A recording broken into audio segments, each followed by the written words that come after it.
Oh, bother. So before we talk a little Blood and Honey, I'm curious what your guys' favorite slasher films are. Ooh, Scott, you've got the biggest repertoire, probably. Yeah, so mine's got to be Scream.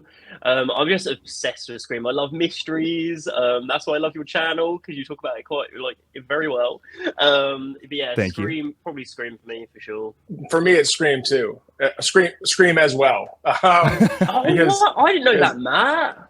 That's yeah, cool. well, you know what it is? It's one of my most memorable in theater experiences of all time because it was such a revolution. I was 16 when that film came out, and I was in the theater, and I still remember the entire cold open so viscerally because it was such a new paradigm for how a movie could start. It just started balls to the wall, like insane.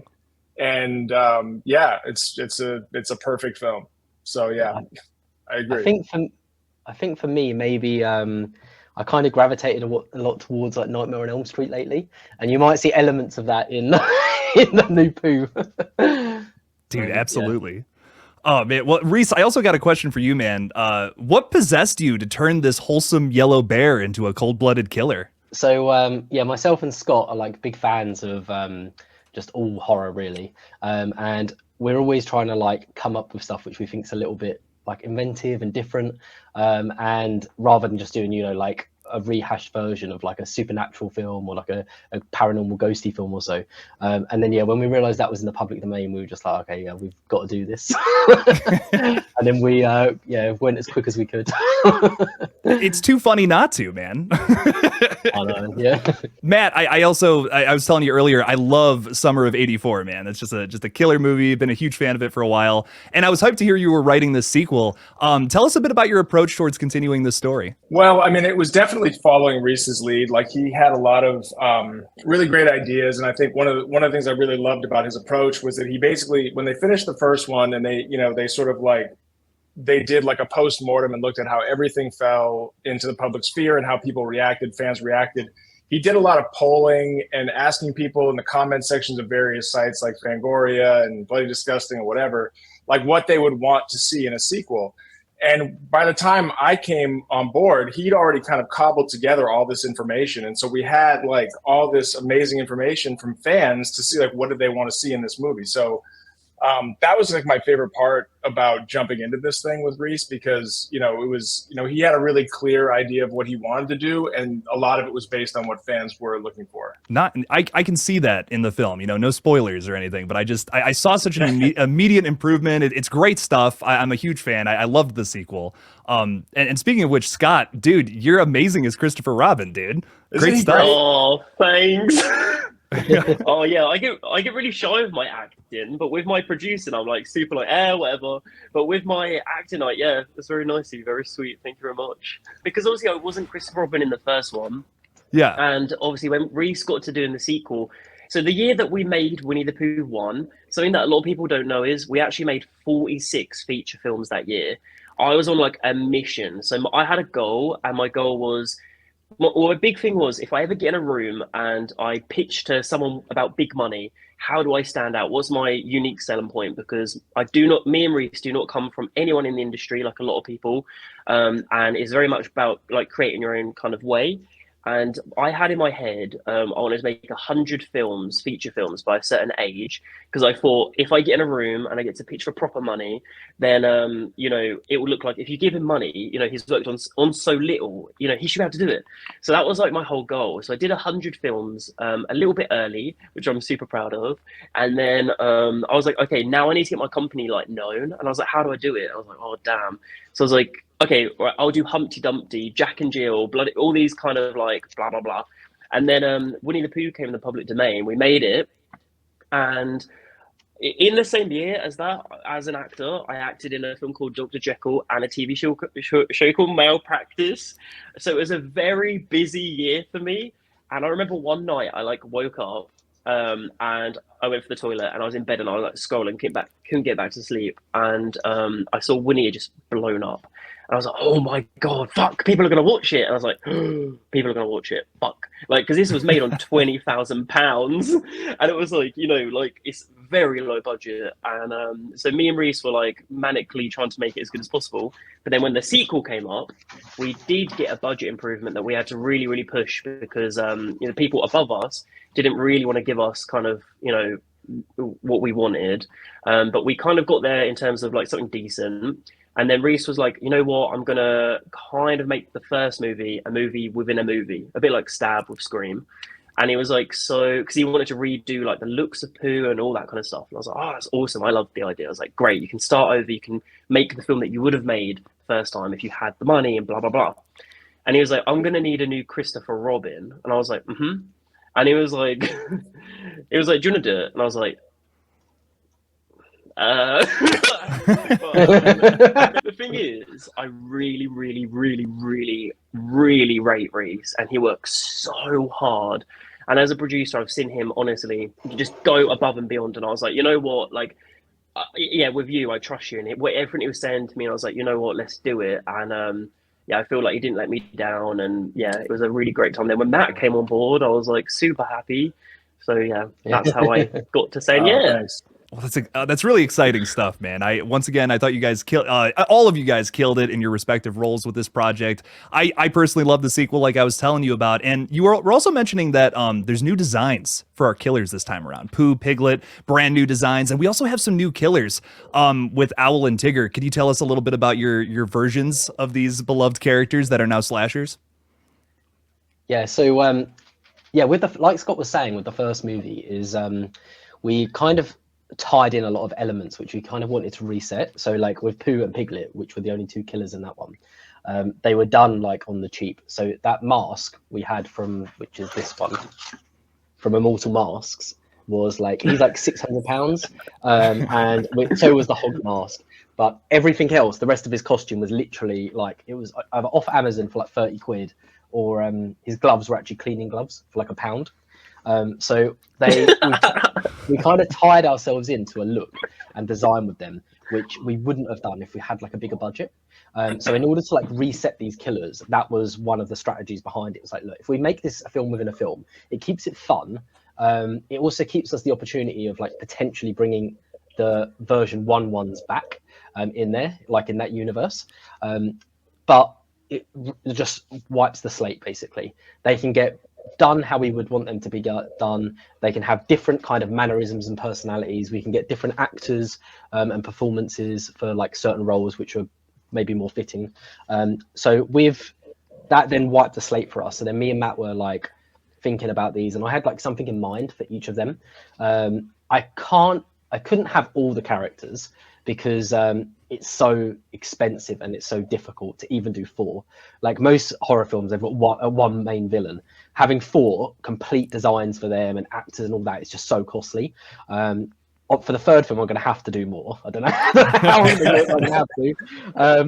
But for these 4, I thought, okay, let's give them all kind of different traits and like mannerisms. So for like Winnie, he's a lot more like Michael Myers, Jason-y. Like he just gets in there, he just chops off heads and just gets the job done as quick as he can and gets out. With Tigger, the kind of inspiration behind him was to go down a bit more of a like Freddy Krueger-y, maybe a bit of like Art the Clown kind of route with him. Like he doesn't just want to get the job done, he just wants to be a bit sadistic and like put people through the like punish people basically, and has some of the most like creative deaths, I'd say.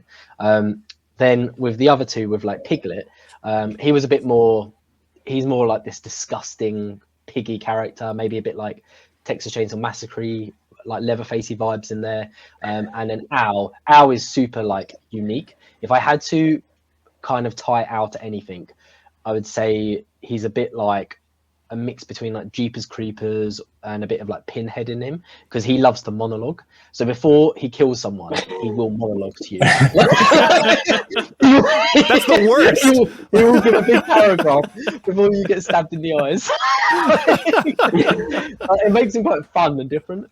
So they all have their like different mannerisms. And something really interesting, you know, is whenever people have seen it and we've done screenings and stuff, everyone has different favorites. Like at the start, we always thought, you know, everyone's going to gravitate towards one certain character, but it was really refreshing to like listen to people go, oh, I loved Owl, a lot more than I thought I was going to. Other people say they love Tigger, Pooh, and Piglet. So it's nice when they're a bit like diverse like that, because it means the characters are like, they have their own differences and people are enjoying them. That really made this one stand out for me. Tigger was my personal favorite, by the way. Really? I loved Tigger was awesome, dude. Now, Rhys, was that you that decided like I want all the killers to kind of have different personalities? Matt, did you throw anything in there?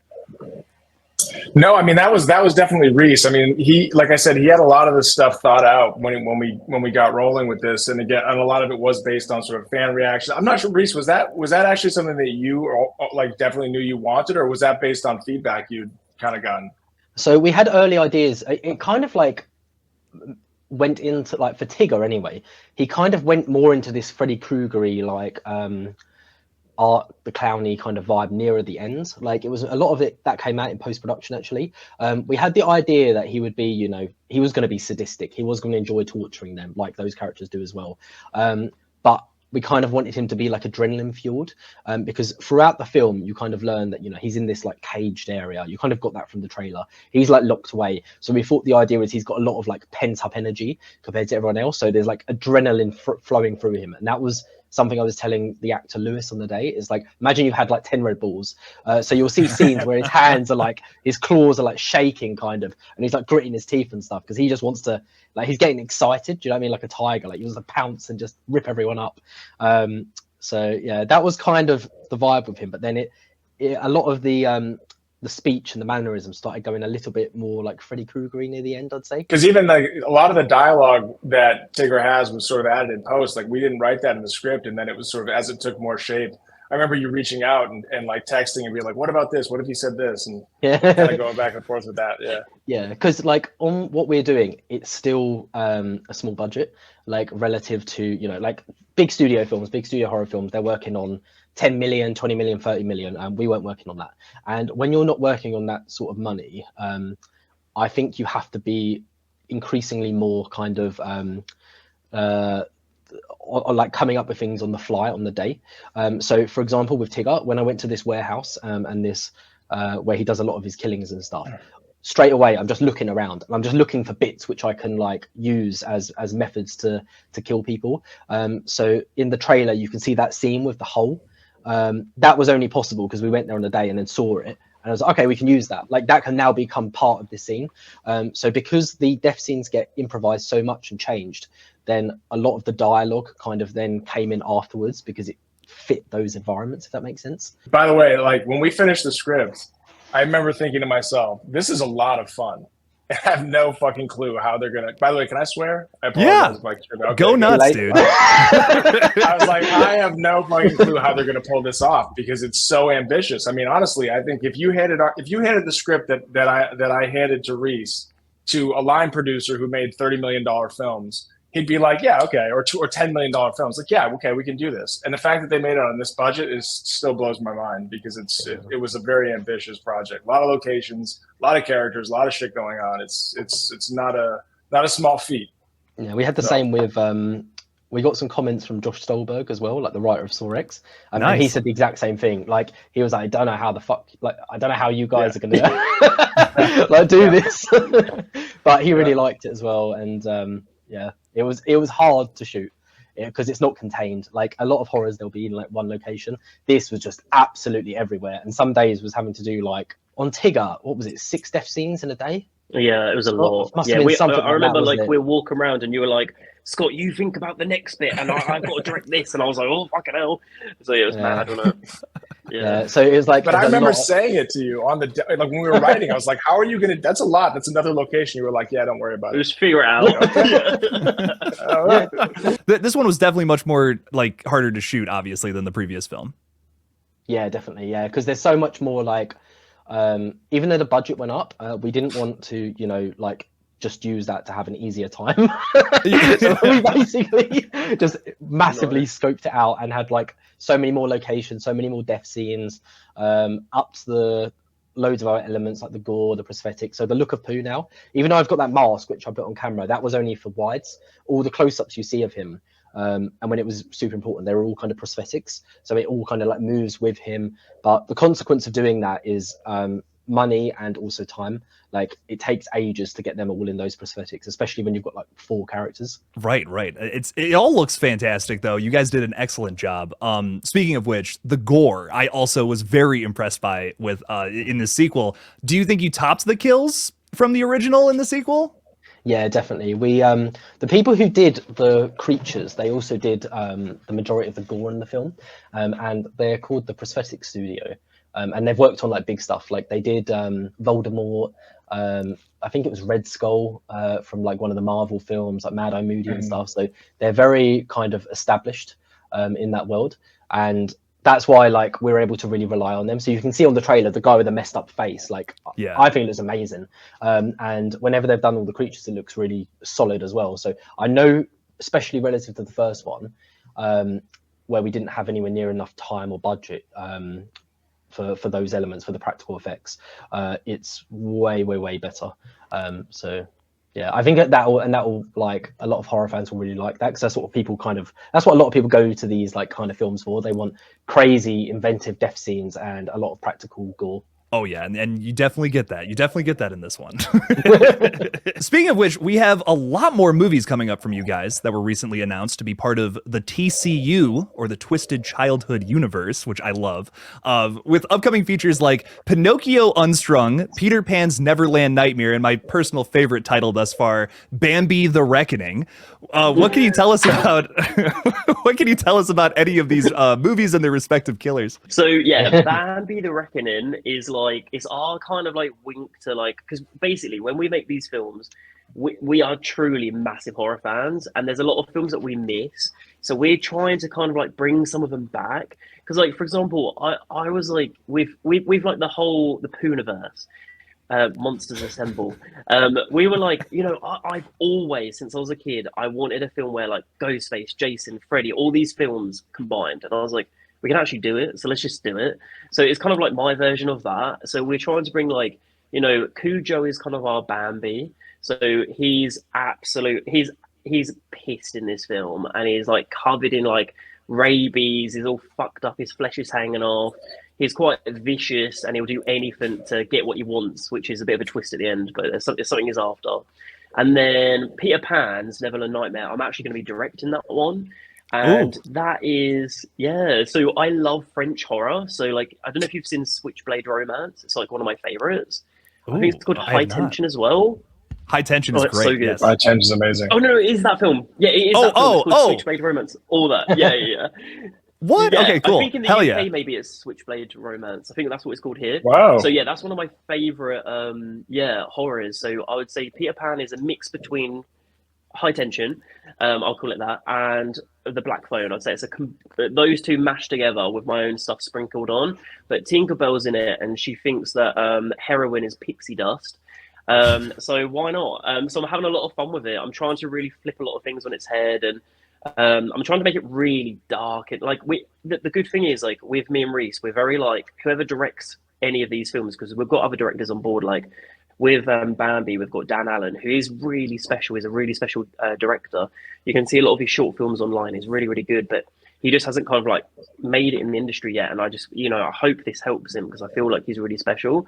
But we allow people to kind of go, what like will you excel at? Like, what do you love to make? What excites you? Like Rhys loves like campy, horror, wacky stuff. I like stuff that's like really like, you know, documentary or in the moment. It's very fly on the wall. It's gritty. It's nasty. Dan likes stuff that's got like, he's very about like heart and symbolism and all this kind of stuff and manicness. But we've all got our own styles, and we're playing into that. So every film, if one's not for you and you don't really like the campiness and the funness of Winnie, then you might quite like Peter Pan, because it's actually very, very different. And then with Pinocchio Unstrung, we're still playing with ideas of that, but that's shooting this summer. And basically Pinocchio wants to be a real life boy, and there's gonna be a really cool scene where we think he's going to skin someone. I mean, he's going to wear their skin and say, "Am I a real boy now?" So that might be quite bad. I'm dying to see it. Pooh-niverse, yeah, honestly, it's onwards and upwards. It's going to get better and better. And then obviously the Pooh-niverse, that's going to be like our baby. and we want. I feel like what would be really interesting. Me and Rhys are still brainstorming, but if some of the characters didn't see eye to eye, and like you've got some, because I want to see some versing in there. I want to see him like going head to head. Maybe Tinkerbell gets a head ripped off by like, I don't know, Rabbit or something. And then, but ultimately, it'd be cool to see a load of them in the road, just walking down the street, just destroying anything in their path. I think it'd be cool. So lots to come. And with Pinocchio, it seems like it's locked in now, but we've got Todd Masters, like his company, working on the creation of it. And Todd Masters is the guy who makes the Chucky dolls, so you can kind of imagine the sort of direction Pinocchio is going from there. So. Okay, little Chucky inspiration there. I love it. I love to hear that. Matt, I gotta ask, are you potentially involved with any of the other TCU projects? Oh, I don't know. We haven't really talked about that. We've been so focused on Winnie the Pooh. But I don't know. I'm not sure. Yeah, we haven't got to that point yet because we're at the moment we've got the release of Pooh 2, so it's all like PR and stuff like that. But me and Matt are already brainstorming about like what certain things we can do with like Pooh 3, for example. And there's lots of like, one of the good things about Pooh 2 is we've set up a lot. Like there's a lot of different directions, and there's lots of things which will feed into the third film. It's not just completely isolated. There will be like carryover, which is nice because then they all feel very like there's a sort of a sense to what we're doing. And like there's certain ways there's a way the film ends which is going to make Pooh really, really fucking scary in the third film. And I'm getting so excited to just have his like new design kind of from that. I know what you're on about now, because I was like, what? Yeah. You're on about the new design. There'll be like another new design of Pooh, yeah. Okay. Yeah. We want to keep evolving it and changing it as we go, just to keep it fresh and keep it interesting. Very nice, very nice. So can we expect this soon? Because you guys did set a release date with that poster recently. You said that Poohniverse Monsters Assemble is going to come out sometime in 2025. So at the moment, we've got a decision to prioritize one over the other. It's either do we go straight into Poohniverse Monsters Assemble, or do we go into Winnie 3? Pinocchio's, like Peter Pan's happening next month. Bambi's already been filmed. Pinocchio's going to be kind of like in the works and stuff. But depending on what one of those we prioritize, which will probably be impacted by the release of Pooh 2 next week, that will impact when the release of Poohniverse is going to be. Like, will it be late 2025 or maybe midway, or perhaps earlier 2025? Yeah, that will depend on those, on what one kind of gets in development first and goes first. I listen, I'll be there opening night, man. It's a cinematic event to me. So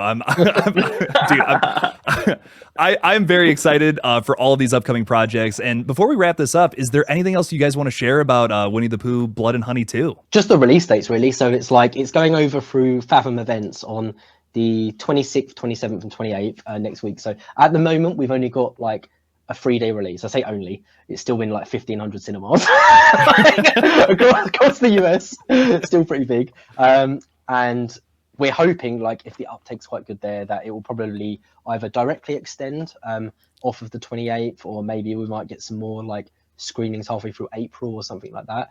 But yeah, we're pretty excited for everyone to see it because we've been getting really good comments from everyone who's seen it so far.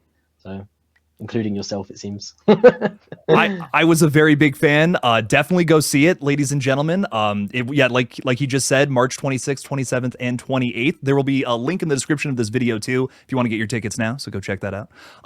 Guys, it's been a pleasure having you on. Seriously, thank you so much for showing up, and I can't wait for this release, man. Thanks for having me. Thanks so much, Thank Jake. you.